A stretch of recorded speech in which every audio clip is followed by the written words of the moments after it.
Alright, guys. We are back for another Dokkan battle video. And you already know what fucking time that it is. Okay?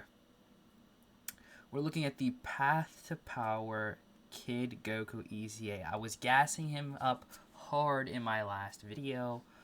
So here we are. Hold on, I forgot I have my settings open. Okay. So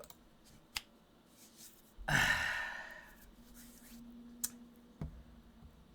gonna be easy aid. I think. I mean, let's just look at the kit. Okay. So he still has his 200% lead here. He just gets an additional 1 key for his 30% portion. So the lead is virtually the same. And this, I think, will be the standard for when they start EZAing. When they continue to EZA 200% leads. We saw this with the 7th anniversary LRs. The percentages on those units did not, in fact, change. They did not. And instead, they just gained an additional 1 key to the 30% portion. That seems to be continuing the trend here. So, yeah, his lead hasn't changed. So, basic effects here, he gets 159 attack and defense. I believe this is the same, and the 50% support is also the same.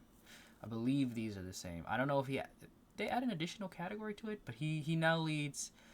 He now supports Dragon Ball Saga Youth and Dragon Ball Seekers. 50% attack and defense plus 3 key. He's Rainbow Orb changing. When attacking with 12 or more key, he now gets 159% attack and defense. I think that was only attack before. For every key sphere obtained, 30% attack and defense. That's up from 20%, I believe. Let me just... Hold on. Let me see here.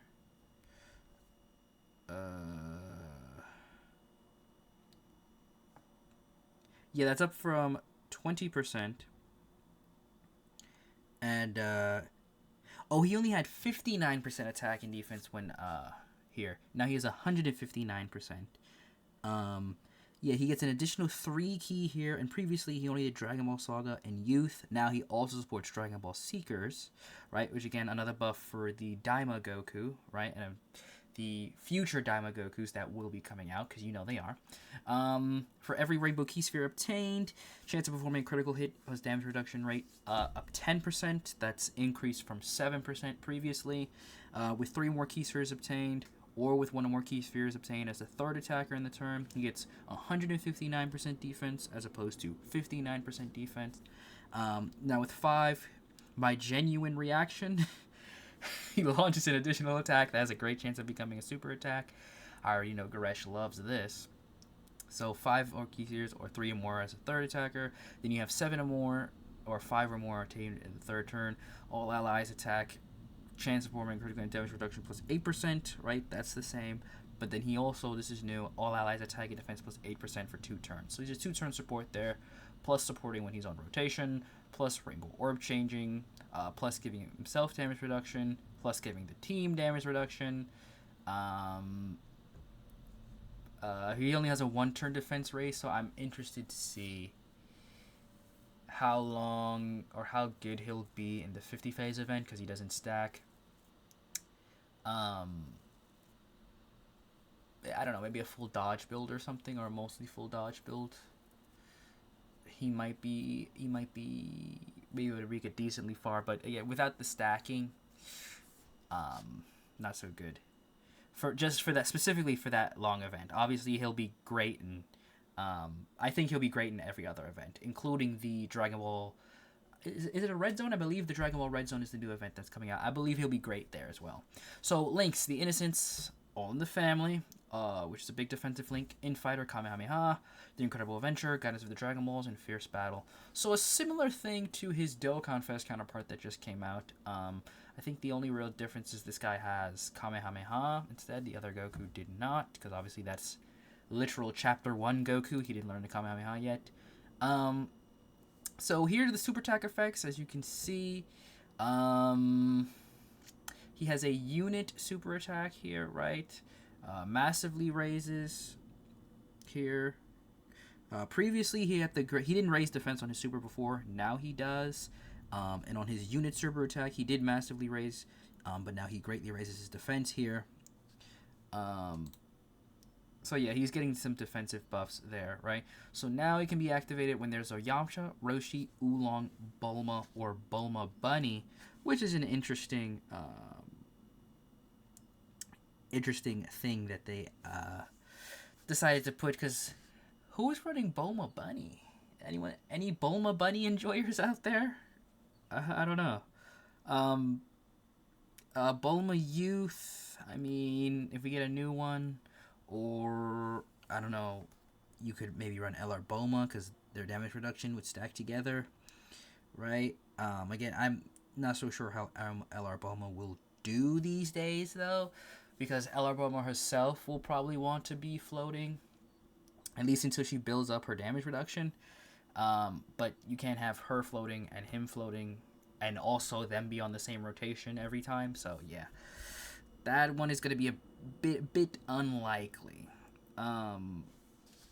So yeah, I mean, oh, and you also have the Hacha in there. So I mean, all of these are the same effect, I believe, right? They debuff attack, massively raise attack, and greatly raise defense for 1 turn. So all of these are the same. Or similar. Anyway, they just have different animations. Now, as far as the Hacha, the Android 8, I don't think... I mean, it would be great if they EZA'd him at the same time, but I'm not sure if they will. But if they do, he could potentially be the slot one that the team really needs. Because, reminder, he has 20% damage reduction outright. Then an additional 30% damage reduction if there's a youth Goku attacking in the same turn. So that could be either him or the new Dokkan Fest Goku, right? Not only that, he gets an additional 30% damage reduction starting from turn 5, which could help him in, again, those longer events. So maybe the 50 phase event, maybe the new red zones, depending on how hard they are. So if they do EZA him, you're already looking at a meaty 80% damage reduction after turn 5, right? Obviously, he has how much defense does he have on a 220. But if they up those percentages a bit, maybe give him guard for a turn or two.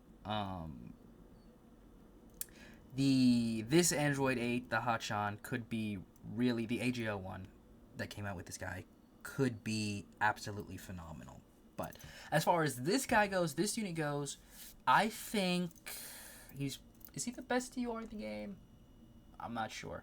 I think in terms of TURs, he's probably top 5-ish, maybe even, because I would say Glorio is I think Glorio, I don't know, I love my glorious king. See what I did there? My glorious king, Glorio. I think he's pretty good. I mean, looking at calculations here, he'll have, let me see, with 7 orbs, because remember, he does change it. He doesn't have to have rainbow orbs to get his full thing. He just needs 7 orbs, period. He'll be over 2 million defense on his first super. If he supers again, he'll be at 3.6. Right? So, I think he's really good. He's really good. Don't get me wrong. He's really good.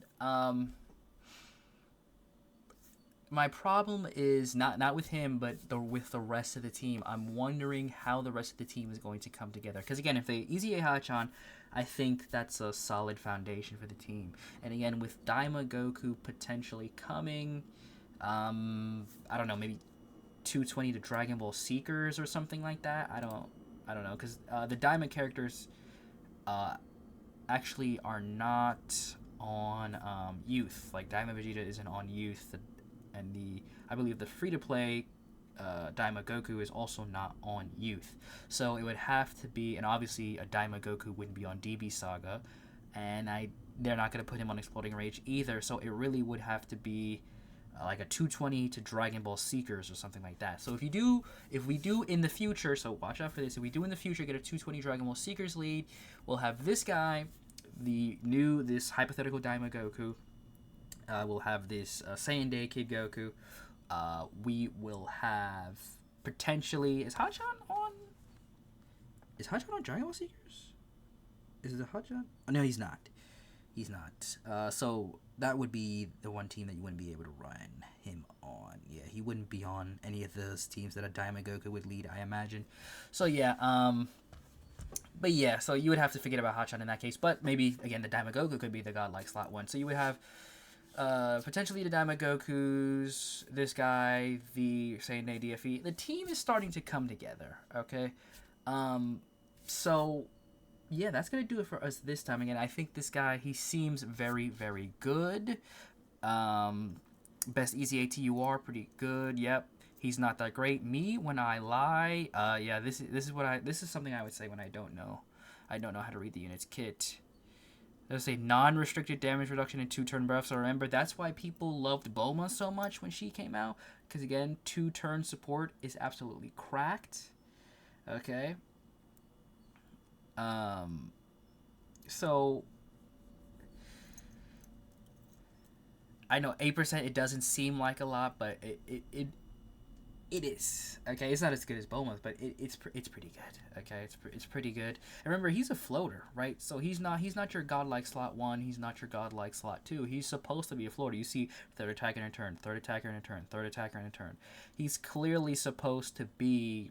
Like his orbs restrictions are less severe if he's in slot 3 as opposed to slot 2. I think the idea is you want him slot 2, Goku, the Saiyan Day Goku, maybe slot 1 after a couple turns, or Chi-Chi slot 1 in a pinch, or again, if Hachan EZA's, him slot 1, and then this guy, and then whoever in slot 2, then this guy in slot 3. The only unfortunate part is that because his leader skill didn't change, unless you want to run him under his own lead, then you'll only have one of this guy floating around, so you won't have the 2-turn support on every rotation, right? You only have it every other rotation. I mean, you know what I mean. Anyways, that's going to do it for us this time. I've been yapping for far too long. If you liked the video, please be sure to like, comment, subscribe, and if you are subscribing, be sure to hit that little bell icon. My name is Luna the Programmer, and I will catch you guys in the next one. Peace.